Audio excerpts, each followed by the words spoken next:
Dedication. To anyone who ever believed they might do something great, and then realized that belief was great in and of itself. To the genius who invented Diet Dr. Pepper, because that person has probably saved my life several times over. And to Laura, FTAAE.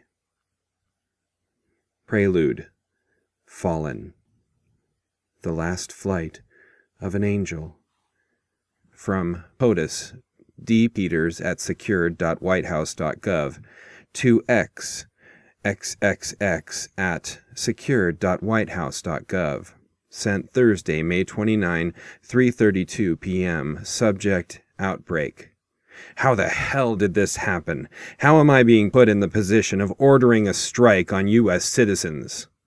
From XXX at xxx.xxx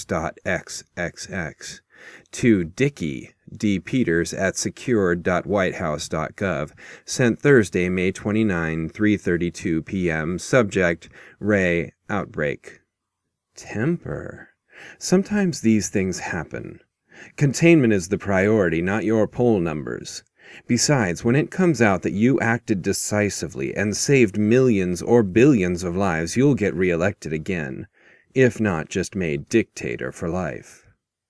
From POTUS, D. Peters at secured.whitehouse.gov to XXX at secured.whitehouse.gov. Sent Thursday, May 29, 3:40 p.m. Subject, Ray, outbreak. Wouldn't that be nice? From XXX at xxx.xxx to Dickie, D. Peters at secured.whitehouse.gov. Sent Thursday, May 29, 3:40 p.m. Subject, Ray, outbreak. Smiley face. Janice Kane was 30 years and 2 hips too late for this trip, and didn't care in the slightest. When the other 3 women she played pinochle with 3 days a week found out about her plans, they went through a strange burst of emotions that Janice found difficult to understand, until she realized that she was seeing the 5 stages of grief. They laughed at first, thinking she was joking. They wouldn't accept she was serious, they just asked her to bid the next hand. When they realized she was serious, she had actually missed spotting a full family in her hand, and she hadn't done that since she lost Frank in the accident. They turned strangely sullen. The rest of the game was almost silent, until Sandy started muttering under her breath, and then it was like a dam burst. Karen started cursing. That wasn't unusual, since Karen had a mouth that would have passed for a sewage processing center. But Janice had never been the target of the generous and creative curses that now issued. Only Ethel didn't say anything. She just glared, like Janice had run over her little chihuahua on the road. Not that the thing needed a full-size car to kill it. A leaf tossed by a stiff breeze probably would have broken it in 2. After the anger, they started bargaining, offering her alternate trips, things to do around town that might be just as fun. Even thrown games, for goodness sake. The last was offensive, and simply strengthened Janice's resolve. She had refused to sit in the back of the bus before it was cool. She was hardly going to give up this dream for bragging rights around the coffee machine in the common room. Seeing her unflagging intention to go, the others grew silent again. Not angry this time, but depressed. Karen switched from cursing to crying. The others sniffled. This stage was the hardest to resist, but Janice thought about everything she had done, all the training, all the time. She was a steel rod, quite literally in places. Finally, by the end of the game, the girls accepted.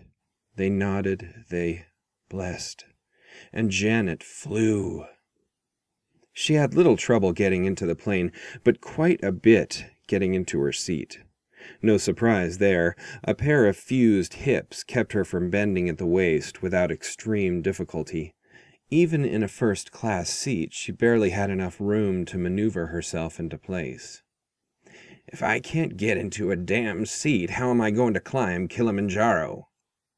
She folded her walker, handed it to the waiting flight attendant. He smiled at her, and she smiled back. He was good-looking, with wavy brown hair, a little chubby, which Janice liked.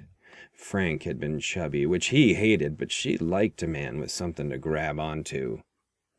She had trained for 3 years, climbing everything she could get to, everything she could afford to train on while still hoarding enough money to make this final trip. She wasn't insane. She didn't intend to climb all the way up. A woman with hinky hips didn't do that, or at least she couldn't do that. But she wanted to climb part way, to look at the sun from the side of a sheer wall and know that she had pulled herself up by the strength of her arms, like she had pulled herself through life by the strength of her will. It had been a dream she shared with Frank a long time ago. The memory had started to fade, and she needed to do this before it wiped itself clean away. Kilimanjaro rested in Tanzania, feet buried in earth, head rising above the clouds, just like Janice had always tried to be. Her seat was luxurious, a single leather-covered chair that reclined to turn into more or less a bed. It had its own television with satellite and all the latest movies available. Janice didn't watch it. She watched the window, the clouds, and the land that passed below her. They weren't even out of the United States yet, but she already felt like she was in a foreign land, a place that was strange and wonderful, like she had received a half-day passport to heaven. The only thing that kept it from being perfect was the ever-present throb in her hips. That and the coughing. Someone had a cold. She didn't know who it was, and was tempted to listen to one of the radio stations, also satellite-based, that would pipe in near-infinite choices of music. But that would mean she would miss out on the sounds of the trip, the near-subliminal whine of the engines, the soft voices of the crew as they offered free drinks. Free! And meals, with expensive-sounding French names. She dealt with the coughing. Into every life a little rain, etc. She watched the clouds, looking not for gremlins on the wings, but for angels, with wings of their own on her short trip through celestial realms. A sharp clatter of dishes that jarred its way into pleasant thoughts, cutting them as surely as the shards of broken glass might cut into flesh. Then a scream.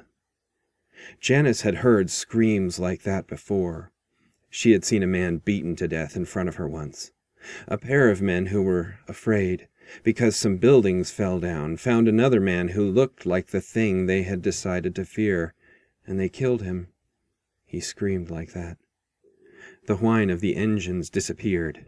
The voices that had once been hushed out of respect for the paying customers now rose in wails of fear. The dishes that had already fallen crackled further as feet trod upon them. Janice heard all this as she turned because she was terrified, because she knew something horrible was happening and knew there was nowhere to run from it, not here, not in a steel tube passing through heaven.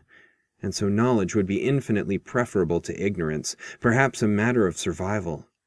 She turned. She heard the sounds. The screaming continued. She realized the coughing had stopped. A man stumbled up from his seat. He was bleeding, not like he had been punched or kicked or even shot, more like he had somehow exploded. His skin hung in ragged strips from his body, and bone showed through in random places. Some of the bone looked wrong, the wrong shape, the wrong size. Small spines seemed to have emerged from them.